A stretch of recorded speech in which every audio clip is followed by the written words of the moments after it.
I'm definitely going to be reusing a lot of the content from my video on healthcare and working in that industry because manufacturing shares a lot of the same flaws. They're done differently, but manufacturing and healthcare are surprisingly similar in some regards. So when you're working in manufacturing, you're often going to be working with legacy technology. Technology is not something that's invested in manufacturing. At least if it is, it's usually just enough to keep things running, right? Same as healthcare. Um, you're working with a lot of end users who are often technically illiterate. That's not to say that these are clueless cavemen or anything like that, but uh, I have found that the technical literacy of the people in manufacturing, people working in these big manufacturing plants with 8 buildings and warehouses and pressers and machinery.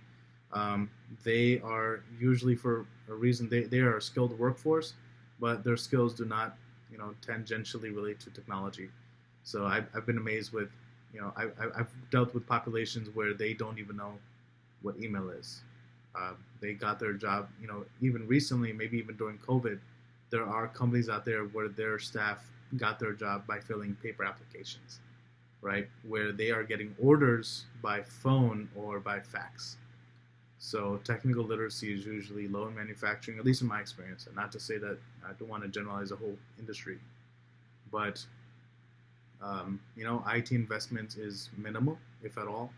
You are dealing with a population that is whose technical literacy is lacking, and not just lacking in regards that this is maybe a vulnerable population um, to begin. I don't want to say that technical literacy is so bad that they're vulnerable just by nature. Um, it's not that these companies look for people who don't know anything about technology. It's just the nature of the work doesn't involve technology, right? So I don't want to say that as deliberate on the company's part that they only employ people who don't understand technology. The work that they do just doesn't involve. It just involves, do you have good trade skills? Do you know electrical? Do you know, welding or machinery? Are you a good mechanic? Stuff like that. Are you a good operator? So it's unfortunate because the skills needed for the job kind of fuel the lack of technical literacy. If they don't need to know it, why would they know that? Um, Management is usually very bureaucratic and uninformed, um, uneducated in regards of again technical literacy. So it's not just something that extends to just floor workers. You're going to have CEOs whose email is God. I mean, maybe a Hotmail or something if we're lucky. Uh, I've seen CEOs who are running entire companies and they barely have a good grasp on what email is. I've seen companies where the last email employees can remember was, you know, uh, email servers like Lotus. Uh, there's usually no SOPs to go off of. There's usually very little training manuals. I mean, they might have something that OSHA might require them to have some sort of safety manual, but when it comes to the old servers with VHS cassette type backups, you're not going to find anything. You're not going to find any manuals. You're not going to know what is plugged into what. I've gone to manufacturing plants where, they have rooms full of servers and they have no idea what anyone does. They don't know which one is the fax server. They don't know which one has the 1990s type website for the company. And not to mention, I mean, the website is usually just something powered by maybe 128 megabytes of RAM server, right? Something stored on a floppy disk somewhere. So, technical literacy from the top down is lacking, and there's no documentation. Staff are usually not motivated, unfortunately, because of lack of IT investments. And when it comes to modernization, because they're bureaucratic, they're usually very slow to change because they'll spend $70 million on a machine if it means that they can, I don't know, create more chocolate or more shampoo, something like that, right? But then if you tell them that you need to spend $20 million over the next 10 years to erase technical debt, then suddenly it's almost like you're keeping them ransom. Like they will start crying and bawling their eyes out. But then last year and this year, every year they're buying $35 million worth of machinery. So it's very difficult. They're very slow to change, and they almost fight change. Um, and it sucks because my manufacturing clients in the past have historically struggled with intellectual capital. Intellectual capital being they have employees who built their current IT infrastructure from the ground up like 30 years ago, and now it's time for those people to retire. So people came to this company when they opened the plant 30 years ago. They're looking to retire, and guess what? They're taking all that knowledge with them. So your employees are leaving, and the technology you have, unfortunately, no one is graduating from Carnegie Mellon and they know anything about Cold Fusion or Lotus or IBM AS400 or what other else legacy technology, COBOL on the back end. They don't have this. They don't know how to support fax machines, right? That's not what people are learning these days. So when I say intellectual capital, I don't just mean the knowledge that's leaving. I mean the knowledge that's irreplaceable, right? If a company has a lot of people retiring, that's fine. But when those people are retiring and they helped build everything, they didn't document anything, and they're the only ones who know how it works, and no one is learning the skills that could replace them, that becomes a problem.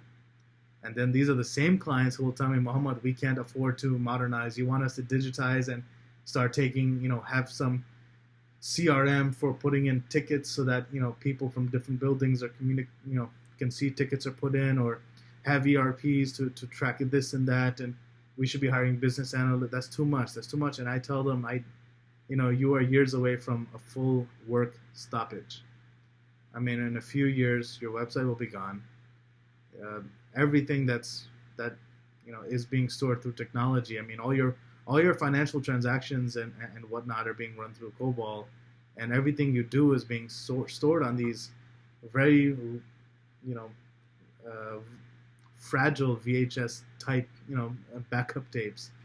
Once your employees are gone, that's it. Like, there's no way to continue operating. So you need to, you have these on-premise servers, many of which you don't even know what they do. Someone needs to map them out and look at how we can migrate them to the cloud, and how can we use ERPs and CRMs and softwares and applications? How can we automate and make things easier? Because you also have a lot of employees. I mean, frankly, you don't need 40 employees doing sales, right? If you use a lot of software, you can save a lot of time, and you can cut that team down to 10 employees, or honestly, even 5. Right? You have a lot of folks taking orders by phone. They don't need to do that. You need to have a website where people can place their orders. So it's frustrating having these conversations and trying to guide leadership through making these choices, particularly when they see these choices as just, I guess, black hole expenditures that aren't necessary to the business. I think in manufacturing, they look at the core business, which is basically, this is our product. We just need to make it, and then we need to ship it and then sell it. We don't have an understanding of where technology enters the picture. We don't know why we need technology, because we have been making money up until now, and we expect to continue making money by just running our machines and just mixing and printing or manufacturing or creating or melting and this and that, and it can be frustrating. Now, I consider myself somewhat of an eloquent speaker. Nobody here will ever see that, though, just because I record these videos in instances where I'm usually tired, I'm usually on the go, or I just had a full day, so I doubt any of you will see me at my best. But I am actually quite good at negotiating, managing stakeholders, working with vendors, securing agreements. So manufacturing definitely gives me a run for my money, and this is coming from someone who worked in government, who worked in DC, right? And I did fairly well over there. So for me to say the manufacturing client's actually more difficult than folks in DC, that's actually a little bit of an insult to them. But yeah, I think in manufacturing, the environment is very just just refusing to change, refusing to adapt. These clients really don't have a good understanding. I mean, they don't even really comprehend that a lot of their machinery is integrating with their computers. There's PLC and whatnot. So they don't know that, without the technology, even their machines that are just pressing or cutting, they're not automated. Yeah, I mean, they might be operated by people, but there is technology involved. So, I have worked with manufacturing clients, and I have been able to educate the leadership, but more often than not, I have found myself kind of almost regretting taking those contracts. I actually had one recently that I regretted because I was with that client for not too long, and it was unfortunate. I actually faced a little bit of racism because it was in a rural area, a little bit of I guess ageism also, just because leadership was just folks in their 50s, 60s, and 70s, and a little bit of elitism almost, or I think reverse elitism. I think I was actually shamed for being too bougie. The CEO had a conversation. It was a very weird conversation. He talked about how new my car was, even though my car is not. It's about 8-year-old car. Yeah. I got my car about 9 years ago. Yes, I got my car 9 years ago. It's not infinitely new, but his car was about 20-something years old, and he made me feel bad for having it, which I thought was weird. And then I dealt with, and that's just something about manufacturing that's very old school.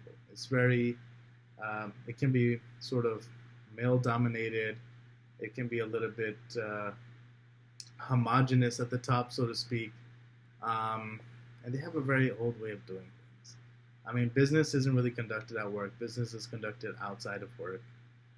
And they like you to stroke their ego, tell them how smart they are before you can even start a meeting. You have to kind of go around and just talk nonsense, unfortunately. Or I shouldn't say nonsense. I mean, there are politics when it comes to work, but I found that when it comes to manufacturing, there's very specific politics that don't apply or work anywhere else. There's a specific form of flattery, that only works there, that doesn't work anywhere else. Also, unions. Oh my God! When it comes to union in manufacturing, you'll sometimes have unions who represent, some of the employees, and yeah, it's weird. If you want an IT investment, you have to schmooze, someone who represents the workers, and it can be frustrating because I'm here trying to, get Oracle Manufacturing or someone involved, and I have to talk to the local union group and get them to back me when I'm talking to the CEO. So it's just very interesting relationships that apply only to manufacturing, just as the structure for healthcare, and for example, is very specific to healthcare. I mean, healthcare IT portfolios and relationships with universities or other hospitals, it's very interesting. Something I think everyone should experience sometime in their life is you definitely should spend some time with a manufacturing client and healthcare and maybe even government. I think these three are extremely important.